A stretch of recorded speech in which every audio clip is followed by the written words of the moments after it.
आज हमारे सामने एक बड़ा ही दिलचस्प विषय है। ये उन विचारों और विश्लेषण से निकला है जो हमें मिले हमारे अपने मन की वो अनदेखी शक्ति। ऐसा लगता है मतलब ये सामग्री इशारा कर रही है कि हमारा जो अवचेतन मन है, सबकॉन्शियस माइंड जिसे कहते हैं, उसका हमारी जिंदगी पर एक गहरा शायद अदृश्य सा नियंत्रण होता है, भले ही हम रोजमर्रा की भागदौड़ में इसे महसूस ना भी करें। सही बात है। तो आज चलिए इसी पड़ताल में उतरते हैं, कोशिश करते हैं समझने की कि ये अवधारणा है क्या और असल जिंदगी में इसके मायने क्या हो सकते हैं। बिल्कुल। शुरुआत में एक बड़ा सवाल आता है मन में, जो शायद कई लोगों ने महसूस भी किया होगा। क्या वाकई ऐसा होता है कि जब हम लगातार कुछ बुरा सोचते हैं, नकारात्मक सोचते हैं, तो मुश्किलें जैसे खिंची चली आती हैं? और जब उम्मीद रखते हैं, सकारात्मक सोचते हैं, तो लगता है जैसे मौके दरवाजे पर दस्तक दे रहे हैं। आखिर इसके पीछे चल क्या रहा होता है? चलिए इसी गुत्थी को सुलझाने की कोशिश करते हैं आज। हाँ, ये सवाल बिल्कुल केंद्र में है, और जो सामग्री हमारे पास है वो काफी हद तक जोसेफ मर्फी के काम और विचारों पर ही फोकस लगती है। उनका जो मूल तर्क है वो यही है कि हमारा अवचेतन मन एक तरह से हमारी जिंदगी की गाड़ी का ड्राइवर है, जबकि चेतन मन शायद सिर्फ स्टीयरिंग व्हील पर हाथ रखे हुए, ऐसा समझ लीजिए। अच्छा। वो कहते हैं कि हम जिन विचारों को, जिन विश्वासों को बार बार अपने अंदर दोहराते हैं, चाहे वो अच्छे हों या बुरे, जाने अनजाने में वही हमारी हकीकत का रूप लेने लगते हैं। ये कुछ ऐसा है जैसे अवचेतन मन एक बहुत ही आज्ञाकारी पर अंधा सेवक है। आप उसे जो भी आदेश देंगे, जो भी मानसिक ब्लूप्रिंट देंगे, वो उसी पर काम करना शुरू कर देगा बिना सवाल किए। ये आदेश वाली बात दिलचस्प लगी। सामग्री में एक विद्यार्थी का उदाहरण भी है ना? वो इस बात को काफी साफ करता है। हाँ बिल्कुल। एक छात्र है जो मन में बिठा लेता है कि भाई मुझे गणित कभी समझ नहीं आ सकती, और दूसरा वो जो ये मानने लगता है कि नहीं, कोशिश करूंगा तो समझ सकता हूँ। ये सोचना ही हैरान करता है कि सिर्फ इस अंदरूनी सोच के फर्क से नतीजों में इतना बड़ा अंतर कैसे आ सकता है। बिल्कुल। और यहाँ बात सिर्फ ऊपरी तौर पर सोचने की नहीं है, जैसा आपने कहा। ये सामग्री बताती है कि ये सोच धीरे धीरे एक गहरे पक्के विश्वास में, मतलब एक कन्विक्शन में बदल जाती है। अच्छा। जिस विद्यार्थी ने मान लिया है कि गणित मेरे बस की नहीं, उसका अवचेतन मन अनजाने में ही ऐसी परिस्थितियां बनाने लगता है जो इस विश्वास को सही साबित करें। शायद वो क्लास में ध्यान नहीं दे पाता, या मुश्किल सवाल देखते ही घबरा जाता है, हाँ। या फिर अभ्यास करने से कतराता है। उसका पूरा सिस्टम जैसे गणित से बचने के लिए तैयार हो जाता है। अच्छा, तो ये एक तरह से सेल्फ फुलफिलिंग प्रोफेसी जैसा हो गया। हाँ, काफी हद तक वैसा ही। दूसरी तरफ जो छात्र अपने मन को ये समझाने लगता है कि मैं सीख सकता हूँ, मुझे बस तरीका ढूंढना है, उसका अवचेतन मन समाधान खोजने में सक्रिय हो जाता है। वो शायद शिक्षक से मदद मांगने में हिचकिचाएगा नहीं, मुश्किल सवालों को एक चुनौती की तरह देखेगा और हार मानने के बजाय डटा रहेगा।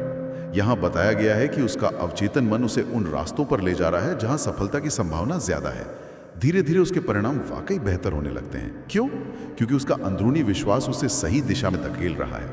ये सिर्फ इच्छा शक्ति की बात नहीं, ये अवचेतन के स्तर पर हो रही प्रोग्रामिंग है।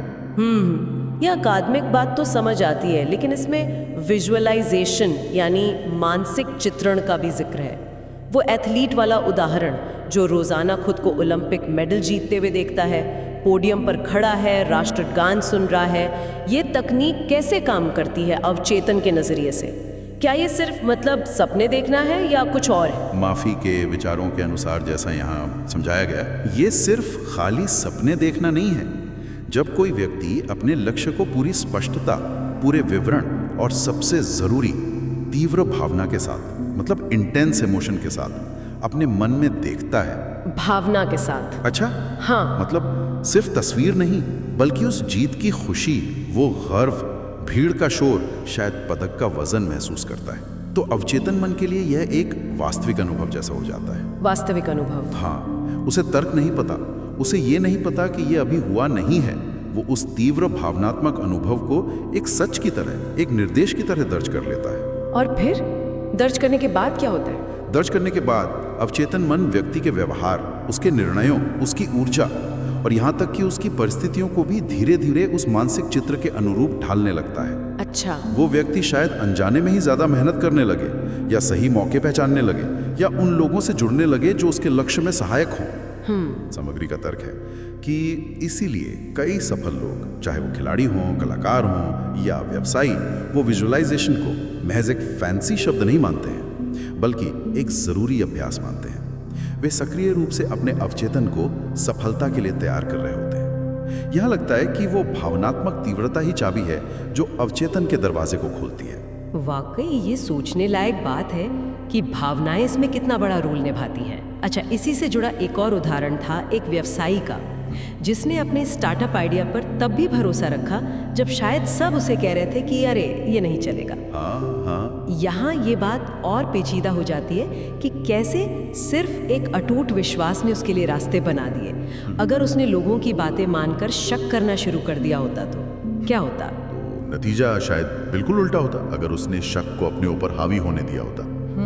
सामग्री के अनुसार विश्वास अवचेतन मन के लिए एक बेहद शक्तिशाली ईंधन की तरह है। जब उस व्यवसायी ने बाहरी नकारात्मकता के बावजूद अपने आइडिया पर विश्वास बनाए रखा और शायद मनी मन अपनी कंपनी को सफल होते हुए देखा, विजुअलाइज किया, तो उसका अवचेतन मन सक्रिय हो गया। उसने उन अवसरों, लोगों और संसाधनों को आकर्षित करना शुरू कर दिया जो उस सफलता के लिए जरूरी थे। जैसे शायद उसे अचानक कोई निवेशक मिल गया, या कोई बेहतरीन कर्मचारी जुड़ गया, या बाजार में कोई ऐसी जरूरत दिखी जिसे उसका आइडिया पूरा कर सकता था। वो अवसर उसे दिखने लगे। लेकिन शक भी तो एक बहुत प्रबल भावना हो सकती है। बिल्कुल, और यही इस सिद्धांत का दूसरा पहलू है जो बहुत जरूरी है समझना। अवचेतन मन अच्छे, बुरे, सकारात्मक, नकारात्मक में भेद नहीं करता। वो बस उस विचार या भावना पर काम करता है जो सबसे ज्यादा प्रबल है और बार बार दोहराई जा रही है। अच्छा, तो अगर उस व्यवसायी के मन में शक ज्यादा प्रबल होता, लोग सही कह रहे हैं, मैं नाकाम हो जाऊंगा, ये बहुत मुश्किल है, तो उसका अवचेतन मन इन्हीं शंकाओं को सच साबित करने में जुट जाता। शायद वो जरूरी जोखिम लेने से डरता, मौकों को अनदेखा कर देता, या गलत निर्णय ले बैठता। तो संक्षेप में कहें तो अंदरूनी विश्वास ने उसे अवसरों के प्रति खोला, जबकि शक उसे बंद कर सकता था। ये सिर्फ करियर या लक्ष्यों तक ही सीमित नहीं है ना? सामग्री में सेहत और शारीरिक स्वास्थ्य, मतलब हीलिंग का भी जिक्र है। ये कैसे जुड़ता है अवचेतन से? और वो प्लेसिबो इफेक्ट वाली बात भी है कि कैसे नकली दवा भी असर कर सकती है, वो क्या है? हाँ, ये एक और बहुत महत्वपूर्ण पहलू है। मर्फी के अनुसार, और जैसा इस सामग्री में बताया गया है, हमारा शरीर काफी हद तक हमारे अवचेतन मन के निर्देशों का पालन करता है।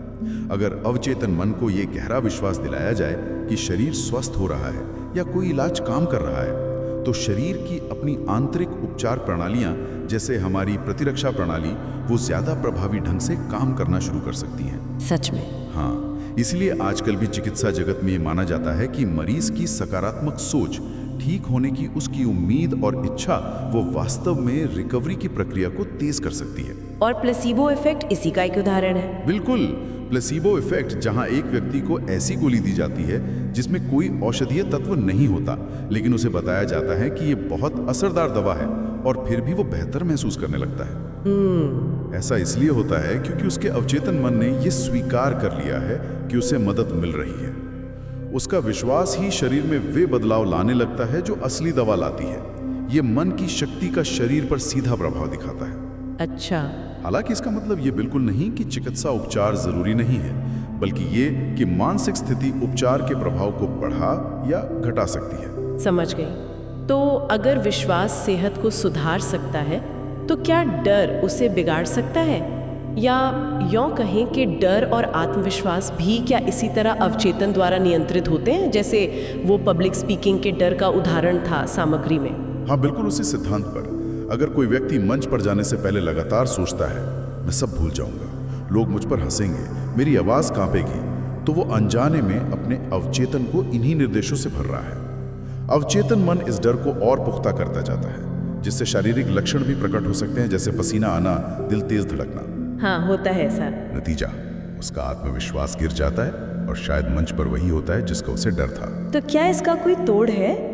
मतलब क्या इस डर को बदला जा सकता है? सामग्री के अनुसार हाँ, तरीका वही है, अवचेतन को नए सकारात्मक निर्देशों से प्रशिक्षित करना, ट्रेन करना। कैसे? अगर वो व्यक्ति सचेत रूप से बार बार अपने मन में ये दोहराना शुरू करे, मैं शांत हूं, मैं अपनी बात स्पष्ट रूप से रख सकता हूं, दर्शक मुझे सुनने में रुचि रखते हैं और साथ ही खुद को सफलतापूर्वक बोलते हुए विजुअलाइज करे, महसूस करे, तो धीरे धीरे अवचेतन मन इस नए विश्वास को स्वीकार करने लगता है।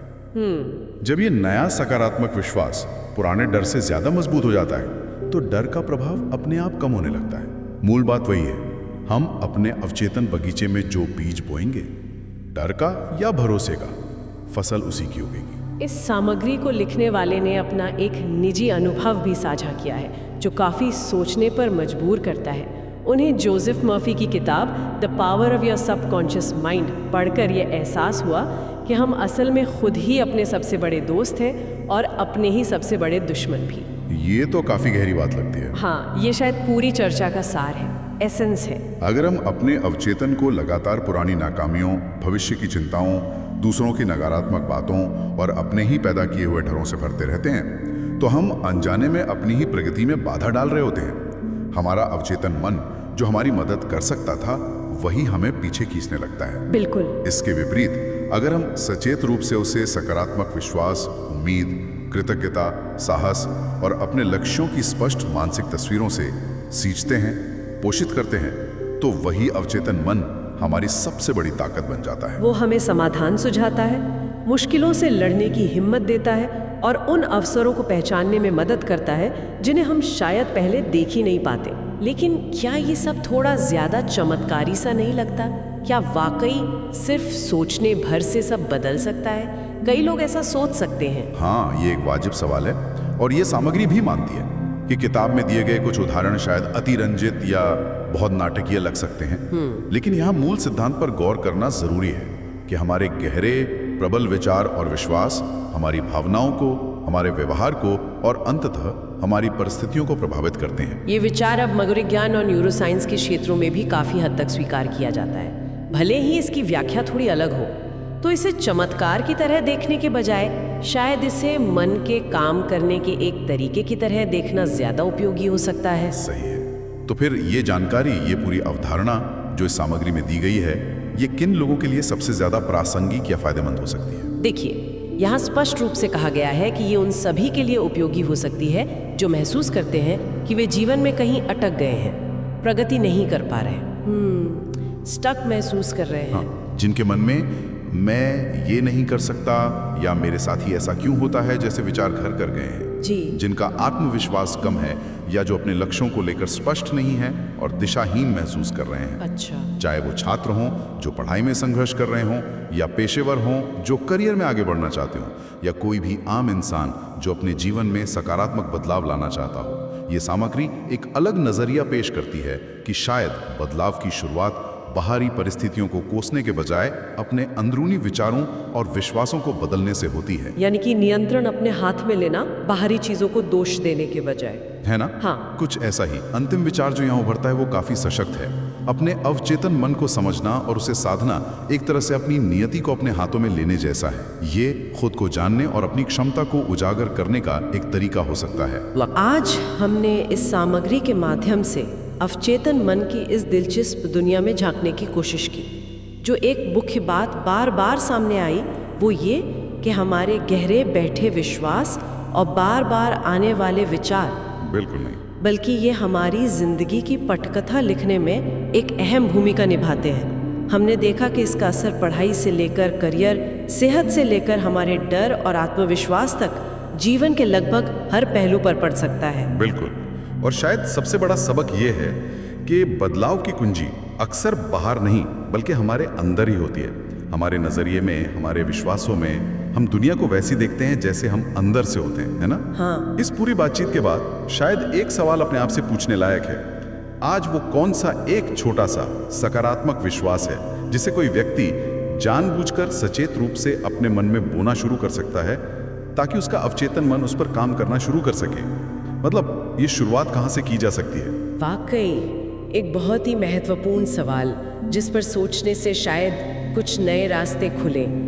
इसी विचार के साथ आज की ये गहरी पड़ताल यहीं समाप्त करते हैं। दोस्तों, आज के लिए बस इतना ही। अगर वीडियो आपको पसंद आया है तो लाइक करें, कमेंट करें और सब्सक्राइब करना ना भूलें। किताबी किस्से चैनल के साथ जुड़े रहने के लिए आपका धन्यवाद।